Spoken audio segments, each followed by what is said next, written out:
मैं सपना कुमारी अपन समाचार में आप सभी को स्वागत करती हूं। आज मैं मुजफ्फरपुर जिले के साहेबगंज प्रखंड के शाहपुर पट्टी के उत्क्रमित मध्य विद्यालय के प्रांगण में हूं। यहां कुछ बच्चियां हैं जिनसे मैं महिला सशक्तिकरण एवं महिला अधिकार के बारे में बात करूंगी। तो आप महिला सशक्तिकरण के बारे में क्या जानते हैं? मतलब अपने अंदर की शक्ति को जगाना, मतलब जैसे पुरुष कोई हमें कोई ऐसा बात बोले जिससे हमें पसंद ना हो तो उस बारे में डट कर जवाब देना, ये नहीं कि दब जाए। मतलब लाज के कारण अपने माता पिता को ना बोले, माता पिता को बोलो। अगर हो सके तो अपने अध्यापक को भी बोल सकते हो, वो भी हमारी सहायता करेंगे। पर हमें कभी भी चुप नहीं रहना चाहिए, हमें खुद को जागरूक करना ही चाहिए, साथ ही दूसरों को भी जागरूक करना चाहिए। तो हमने एक बच्ची से, जो आपका नाम क्या होता है? नीतू कुमारी से हमने महिला सशक्तिकरण के बारे में पूछे। अब दूसरी बच्ची है जिनसे मैं महिला अधिकार के बारे में बात करूंगी। तो आपका नाम क्या है? अधिकार के बारे में, महिला अधिकार के बारे में क्या जानते हैं? महिला अधिकार के बारे में यह जानते हैं कि हमें पुरुष और स्त्री को, हम दोनों को पुरुष से नीचा माना जाता है, इसलिए क्योंकि हम स्त्री हैं। ऐसा नहीं होना चाहिए था। लेकिन और कुछ बच्चियाँ जिनसे मैं महिला अधिकार और महिला सशक्तिकरण के बारे में बात करती हूँ। तो आपका नाम क्या है? सोनालिका मिश्रा। तो आप जो अभी पढ़ाई कर रहे हैं, इस स्थिति में अगर आपका पढ़ाई बंद कर दिया जाए तो आपके ऊपर क्या प्रभाव पड़ेगा, या और बच्चियों के ऊपर क्या प्रभाव पड़ेगा? तो महिलाएं और दब जाएगी। जिस तरह से महिला को बराबरी का दर्जा नहीं मिला हुआ है, वो और पीछे रह जाएगा, महिलाएं और पिछड़ती चली जाएगी। और हमारे समाज में महिला को इस तरह से औरतें दबाया जाएगा। महिला को आगे बढ़ाने के लिए शिक्षा बहुत ज़रूरी होता है।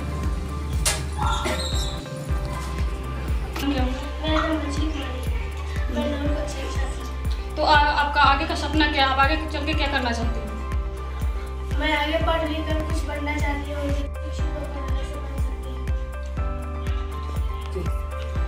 महिला सशक्तिकरण और महिला के विकास के बारे में आप कुछ? सबसे पहले उत्क्रमित उच्च विद्यालय शाहपुर पट्टी में आपका स्वागत है। विशेष महिला सशक्तिकरण पर जो आप क्वेश्चन कर रही हैं, उसके बारे में मैंने इन तमाम बच्चियों को बताया है, प्रतिदिन बताते भी हैं। यहाँ तक कि स्मार्ट क्लास के माध्यम से भी इन सबको महिला सशक्तिकरण के बारे में ज्ञान देते हैं कि अब महिला पीछे नहीं है, किसी भी क्षेत्र में पीछे नहीं है। जहाँ तक रहा महिला सशक्तिकरण का, तो हम लोग इस पर पुरजोर अपनी वकालत महिलाओं के सुरक्षा के लिए, महिलाओं की पठन पाठन के लिए, बच्चियों को बेटी पढ़ाओ बेटी बचाओ के लिए हम लोग अथक प्रयास किया। इसके लिए हम लोग वैशाली से लेकर कुशीनगर तक पद यात्रा भी किया। और जब ये 10 दिसंबर और 10 दिसंबर के बाद भी जब भी हम लोग का किसी तरह का आयोजन होता है, या जिला में हो या राजधानी में हो, हम लोग इसको लेकर काफ़ी सक्रिय रहते हैं और इसमें अपना काफ़ी योगदान देते हैं। और इसके लिए हम लोग जहाँ तक हो, चाहे कोर्ट कचहरी हाकिम हुकुम, जहाँ तक जाना पड़ता है, इसकी आवाज़ को लेकर हम लोग इनकी तरफ से आवाज़ बनते हैं। और आज तक हम लोग न्याय भी दिलवाए हैं और दिलवाते रहेंगे, यह हम लोग की प्रमुख प्राथमिकता है।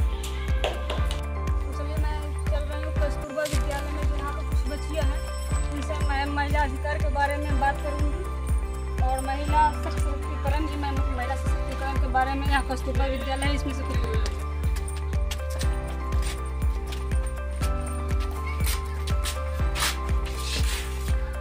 किनसे मिलिएगा? यहाँ पे कोई नाम है? हाँ। आप उनसे बात करिए। तो आप अपना परिचय पहले बताइए। मैं श्वेता कुमारी, वार्डन KGBB साहेबगंज। तो महिला सशक्तिकरण के बारे में आप बताइए। तो यहाँ पे बच्चियों को कराटे सिखाते हैं, बच्चियों को बचाव के लिए। तो आप ये बताइए, महिला सशक्तिकरण जो है, इसके बारे में बच्चियों को क्या सिखाते हैं और कैसे? महिला सशक्तिकरण का एक ही मतलब निकलता है कि हमारी कोई भी महिला हो या लड़की हो, बच्ची हो, किसी भी क्लास की बच्ची हो, वो अपने ऊपर डिपेंड रहे, उसको आत्मनिर्भरता सशक्तिकरण है ना। जो बच्ची अपने ऊपर डिपेंड करती है, अभी जो जैसे कराटे मार्शल आर्ट्स का ट्रेनिंग बच्ची को मिल रहा है, इससे बच्ची को ये शिक्षा मिल रहा है कि बच्ची अकेली कहीं भी जाएगी तो उसको कहीं भी कोई अगर परेशान करता है, लड़का हो या कोई भी, जो भी लोग गाँव में कहते हैं कि आवारा है, ये है, वो परेशान करता है, तो उससे हमारी बच्ची खुद से अपनी सुरक्षा खुद कर सकती है, ये आत्मनिर्भरता है। तो ये सशक्तिकरण, सशक्त उसको बच्चे को बनाया जा रहा है ताकि अपनी लड़ाई खुद लड़ सके। पहले ये था, हमारे समाज में ये था कि हमारी छोटी छोटी बच्ची को शादी कर दिया जाता था, कम उम्र में शादी कर दिया जाता था, जिसके कारण हमारी बच्ची समझ नहीं पाती थी क्या परेशानी है, नहीं है, चाहे जो भी ससुराल में परेशानी होती थी, जो भी है। कम उम्र में बच्ची को शादी करने से बहुत परेशानी हो रही थी। तो अब ये सब धीरे धीरे कम रहा है। जब से महिला सशक्तिकरण ये जो भी आया है, तब से हमारे बच्चे लोग, जो गार्जियन लोग भी सशक्त हो गए हैं, इसे समझने लगे हैं कि हम कम उम्र में बच्चे का शादी नहीं करेंगे। एक उम्र है, उसको सारी चीज़ समझाते हैं, सारी बातें, उसके बाद का शादी करते हैं। बहुत सुधार हुआ है। कुछ और बच्चे जो हैं यहाँ पे कस्तूरबा में, उनसे बात करते हैं। ठीक है, तो चलिए मैं यहाँ पे कुछ बच्चे हैं, उनसे बात करते हैं। चलिए आप बताइए कि अगर बच्ची को कम उम्र में शादी कर दी तो उनके जीवन पर क्या प्रभाव पड़ता है? जैसे कि अगर कोई बच्ची की शादी किया जाए कम उम्र में, उसको शरीर का नुकसान हो सकता है काफ़ी। इसके अलावा तो शादी कम उम्र पर तो शादी होना नहीं चाहिए, माँ बाप को शादी तो नहीं करना चाहिए कम उम्र पर। मानवों का अधिकार, मानवों के अधिकार में आज सबसे अधिक और अधिकार का हनन है तो बालिकाओं का है, बच्चियों का है। और यही बच्ची आगे चलकर महिला बनती है, किसी की पत्नी बनती है, किसी की माँ बनती है, किसी घर की पतोहू बनती है। और यहीं से शुरू होता है उनका उत्पीड़न, और जिसे वो बर्दाश्त करके, छुपा के, शर्मा के, और एक वो महिला बनती है। और नतीजा होता है कि इसकी आदत से मजबूर होकर फिर उसे घरेलू हिंसा का शिकार होना पड़ता है।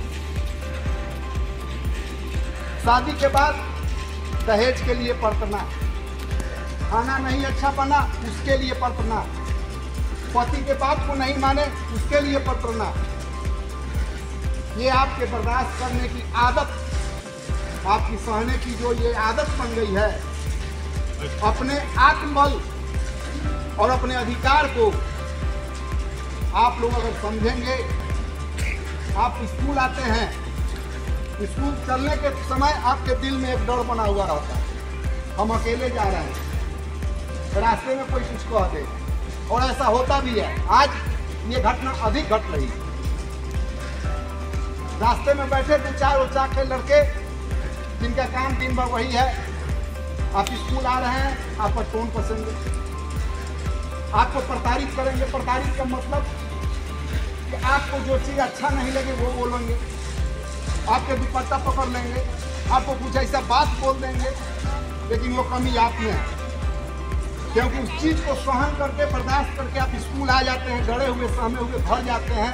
न स्कूल में अपने टीचर को बताते हैं, न घर में जाकर अपने माँ बाप को बताते हैं, न समाज में किसी पड़ोसी को बताते हैं। महिला एक परिवार का वह हिस्सा होती है जिसके बिना किसी भी परिवार की कल्पना नहीं की जा सकती। एक महिला के बिना हमेशा से ही अधूरा रहा है और आगे भी रहेगा।